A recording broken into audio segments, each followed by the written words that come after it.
Pero ahora es el turno, como cada viernes, para hablar de derecho, de nuestra consultoría jurídica que nos acerca el despacho que se llama Font Mora Sainz de Baranda, y que además hoy nos trae una noticia que yo creo que va a ser muy bien recibida por mucha gente, que se va a alegrar muchísimo de esto que vamos a hablar en los próximos 16 minutos. ¿Verdad? ¿Cómo estás, Elena Font? Buenos días. Hola, buenos días. Una Encantada. noticia que va a llenar de alegría a mucha gente, y es que ya es posible por fin desheredar a los malos hijos. Bueno, a ver. ¿O no? Sí, siempre ha sido posible. Lo que pasa es que ahora la interpretación es un poco más del Supremo y de los juzgados en general, es más laxa, más abierta, más permisiva. Y sí, vamos a hacer referencia a una sentencia del Tribunal Supremo del mes pasado, que es muy interesante porque se trata de una señora que deshereda a 2 de sus 3 hijos. Y los deshereda por haber sido maltratada psicológicamente por ellos. Consta en la sentencia y se probó en el juicio que estos hijos la maltrataron psicológicamente, la humillaron, la insultaban, y sobre todo en los últimos años de su vida, en los que ella estaba enferma y la desatendieron completamente. Vale, pero ¿cuál dices entonces? ¿Cuál es el salto de calidad respecto a lo que existía ya antes? El maltrato psicológico. Vale, antes era un maltrato de obra, es decir, más bien maltrato físico, algo más físicamente más grave o más... O sea, que era más fácil desheredar, ¿quieres decir? Sí. Bueno, pues también es una buena noticia. Sí.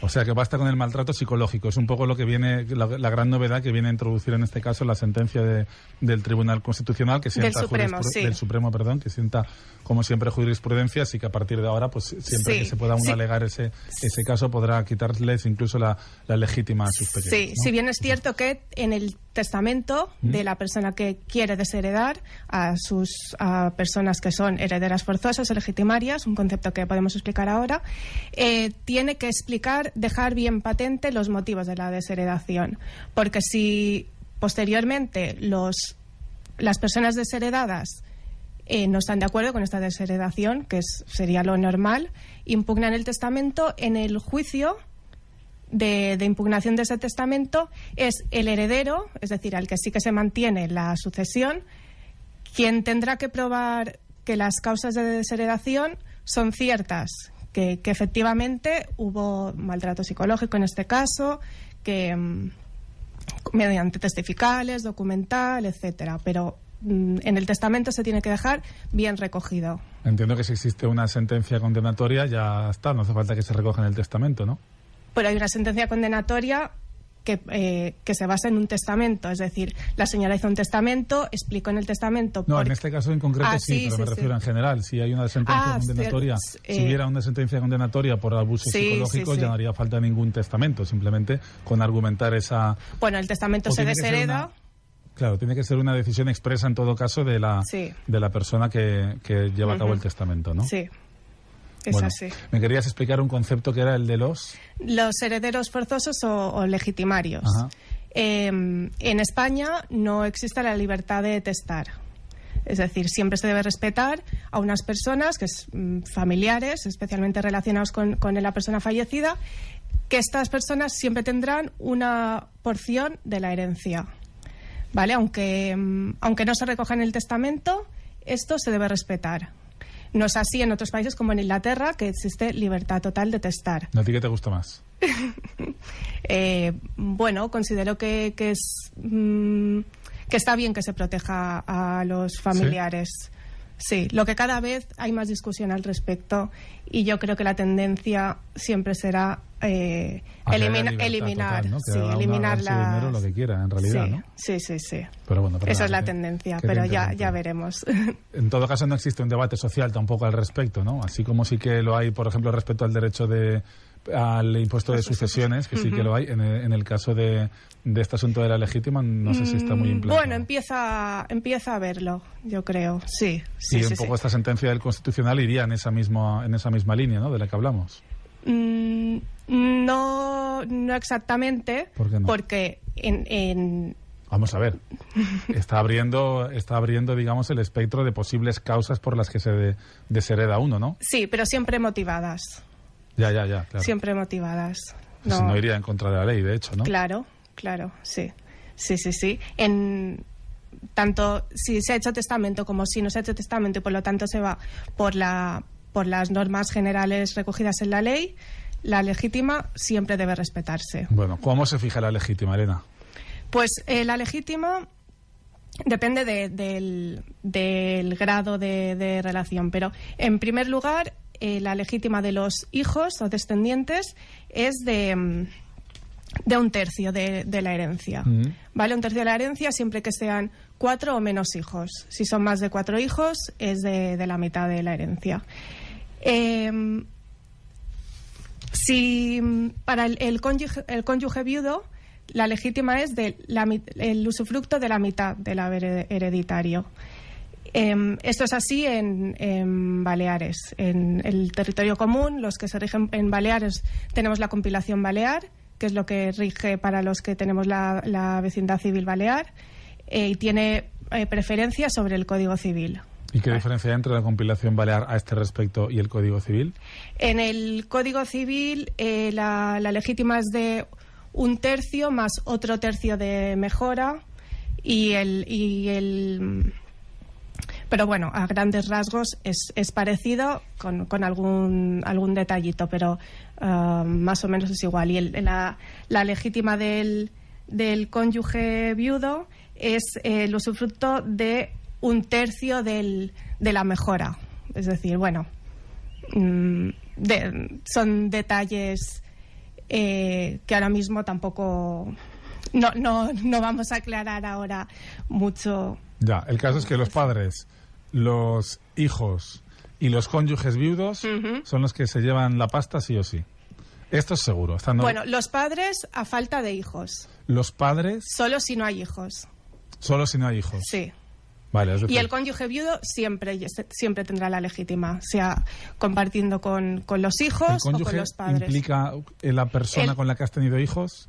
¿O quién es el cónyuge, aparte de las personas casadas? La pareja de hecho. ¿La pareja de hecho formalizada? Sí, formalizada. ¿Y si no es formalizada? No. ¿Y si existen hijos por medio y una convivencia acreditada durante años? En principio ya habría que discutirlo en los juzgados, pero legalmente no. Se complicaría el tema, digamos, sí. ¿no? Y la persona separada legalmente no tiene legítima, salvo que se pruebe que se habían reconciliado antes del fallecimiento. ¿Vale? Si se prueba la reconciliación, la persona separada también tendría el cónyuge separado, pero con posterior reconciliación también tendría derechos. Imagino que las herencias, Elena, son motivo de conflicto constante en los juzgados, ¿no? Sí. Por eso siempre recomendamos que la gente se asesore correctamente, porque un buen asesoramiento en cuanto a su sucesión evita problemas futuros. ¿Problemas normalmente cuáles son? ¿Entre los propios, por ejemplo, los hijos? Entre hijos, familiares o incluso problemas fiscales. ¿Vale? A veces hay gente que no quiere la herencia directamente para no comerse el marrón, ¿no? Sí. Pero que si tenemos una idea de cómo queremos distribuir nuestra herencia, a la hora de plasmarlo en el testamento, legalmente puede haber diferentes opciones. Y dependiendo de cómo se plasme, puede tener unas implicaciones u otras. Ajá. Dime. Por ejemplo, en el tema de la definición balear, es un pacto sucesorio que solo se recoge en la compilación balear, que se aplica para las personas con vecindad civil balear, en concreto en la mallorquina. Y si no se recoge... Hay una discusión en cuanto ahora mismo de si este pacto sucesorio se puede aplicar a los residentes extranjeros. ¿Vale? Hasta ahora durante bastantes años sí que se ha aplicado, los notarios lo han hecho, el registro se ha registrado, pero a partir de la entrada en vigor del Reglamento Europeo de Sucesiones. Uh-huh. ¿Qué pasa? Se planteó una consulta ante el registro, ante la Dirección General de Registros y Notariado, y esto ha implicado el caos. ¿Sí? Porque ahora mismo los extranjeros no pueden hacer el pacto de definición. ¿Qué implicación tiene? Que el pacto de definición, al ser una institución de derechos de sucesiones, tiene la fiscalidad de las sucesiones, es decir, un 1%. Si se ha hecho el testamento un extranjero con la definición, donación con definición, y no se le aplica fiscalmente los beneficios del impuesto de sucesiones, se le aplicará el impuesto de donaciones, que es un 7%. El no recoger bien esto puede tener estas implicaciones. O sea, que uno puede renunciar a la legítima. Nada que ver. Nada que ver. No. Voy a suspender hoy el examen de Derecho. No. Aprobado. Sí. Pues te quería preguntar también, nos hablabas de los conflictos que muchas veces se generan en los tribunales respecto al tema de las herencias. Esos conflictos, en tu opinión y por tu experiencia, vienen más marcados por la avaricia que todos tenemos o por una mala redacción de lo que son los testamentos, una indefinición de lo que la persona que lleva a cabo el testamento quiere dejar a unos y a otros. Pues puede darse por las dos cosas, pero el hecho de no dejar bien recogido en el testamento cuál es nuestra voluntad, por ejemplo, designar bienes concretos, el distribuir bien la herencia, ello puede dar lugar a muchos conflictos que terminan en el juzgado con todo lo que ello implica, que es dejar en manos de un tercero, que decida un tercero la voluntad del testador al final. Que eso sucede con relativa frecuencia, de todas formas, ¿no? Sí. Por lo tanto, conviene dejar un buen testamento. Para evitar problemas futuros. Bueno, queríamos hablar también de la sucesión intestada, que es decir, imagino que se dará bastantes veces, ¿no? Sobre todo en personas más jóvenes, cuando fallecen sin haber llevado a cabo ningún tipo de testamento, ¿no? Claro, sí, la sucesión intestada se abre cuando la persona fallece, se va al registro a ver si había de últimas voluntades, a ver si tenía algún testamento, y se ve que no había hecho ningún testamento. Entonces hay que recurrir a la ley, 100% a la ley. Y es la ley la que fija cuál es la sucesión de esta persona. Por lo tanto, no se puede disponer sobre... A ver, siempre puede haber un acuerdo entre los herederos, pero ya tienen que estar de acuerdo para distribuirse como deseen. No se está a la voluntad del testador.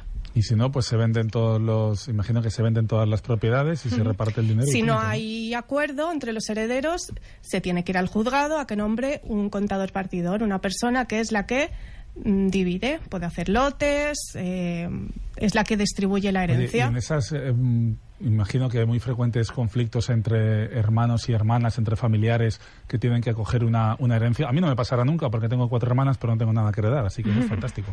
Pero en esas disputas, imagino que se pierde mucho dinero por el camino, ¿no? Por, en fin, propiedades que se puedan vender o malvender, en este caso, de cualquier forma, con tal de acabar con esos conflictos y demás, y se acaba perdiendo dinero. Claro, ¿no? Y todo por no realizar un acto tan sencillo como es el testamento, que tiene un coste bajísimo.